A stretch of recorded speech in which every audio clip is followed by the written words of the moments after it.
Welcome to English with a Twist. We are Israel and Sarah, and today my wife will be interviewing me. We teach English as a second language. And today my wife will be interviewing me about how I learn English.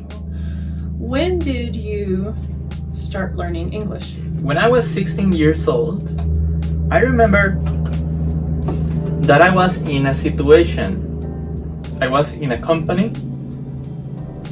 I was in the company of 3 native English speakers, or actually like 2, and my manager who was bilingual.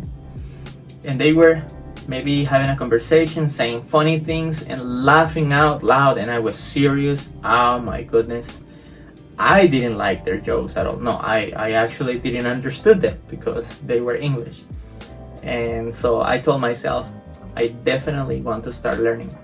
So a few days later, I talked to my mother, and I figured that the best way for me to learn at that time, on that circumstances, with no internet, with no smartphone, was getting a dictionary.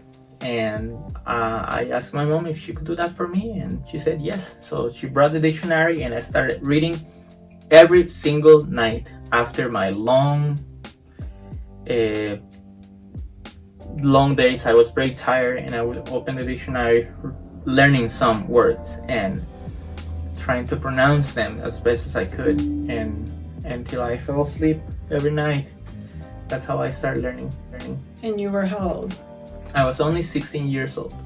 So you started learning English when you were 16 with a dictionary. Yes. So how else did you learn English after that? I try to make every opportunity possible of practicing. So, as I said before, my manager knew these people, his business partners, and one of them was from the United Kingdom, and I asked him using kind of sign language, like my phone, like, can I text you English? And he said yes. So we would interchange some text, and that's how I was able to start making my own sentences, although I wouldn't hear him, or I wouldn't even be able to pronounce my own English, but that's how I started. What challenges did you face in learning English? Well, this time I'm facing different challenges, such as, it's not the kind of challenge that you have when you have everything you need, such as like a teacher and movies and programs and courses and all the resources we have today, even for free, videos like this. And then you're like, well, I'm struggling with this or that. No. I had the challenge of not having any of that. That was a big challenge. No resources, no books, no internet.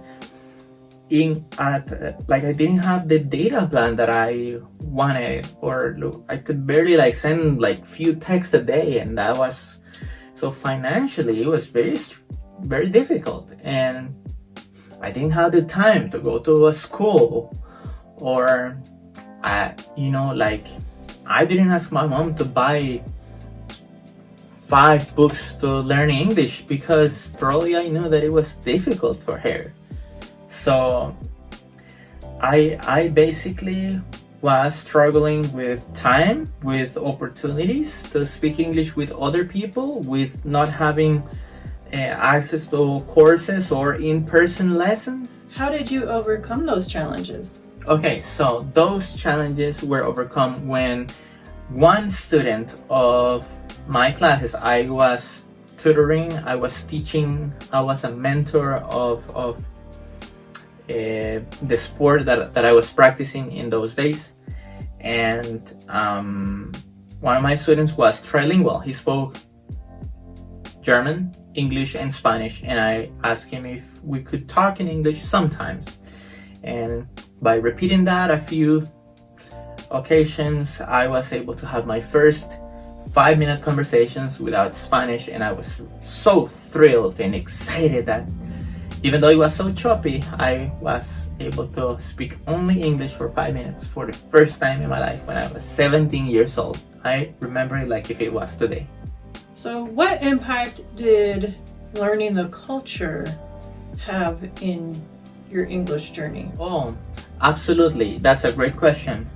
Learning the culture has enabled me to communicate effectively. I realized soon enough that knowing words sometimes wasn't enough. It would be compared to knowing how to drive, but like not having a license. Like, you know how to do it, but you don't have the permission.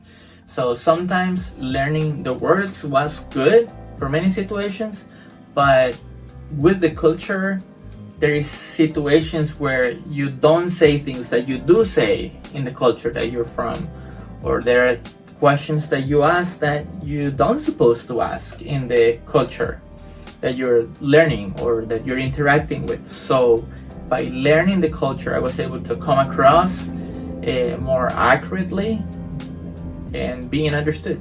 How did learning English open up your world? It enabled me to get to know in a deeper level the love of my life by being able to understand you and being able to express myself with more clarity.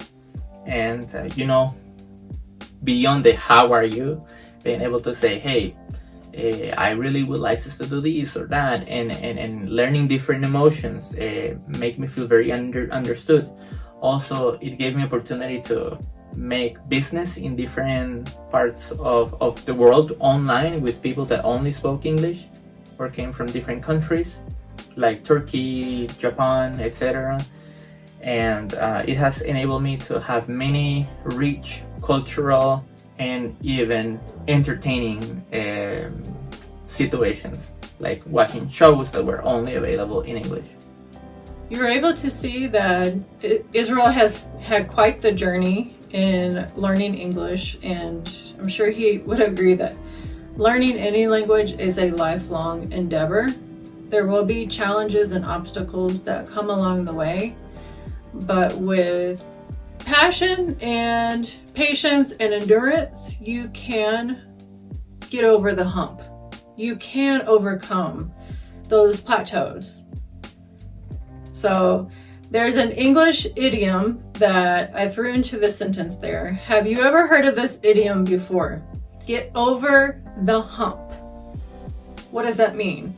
It means to overcome obstacles, to accomplish your goal, even though there were huge challenges along the way.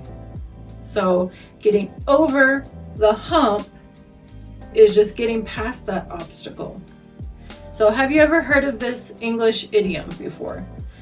We both teach English on a one-on-one basis online, and if you are interested in booking a class with either Israel or I, you can check out the link in the description box below.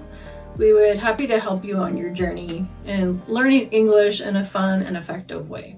Guys, we want you to comment if you are learning English or you have embarked on this either recently or many years ago. If you have had any experience saying something that was, let's just say, kind of funny, that either you made a mistake or you said something else, and of course just keep it clean, keep it like kid friendly so that it's respectful for everybody in this community that is following us. And I'm sure you will have many experiences to share with us that can be funny when you make those kind of mistakes. Hey guys, thanks for hanging out with us and getting to know me a little bit. See you on the next video.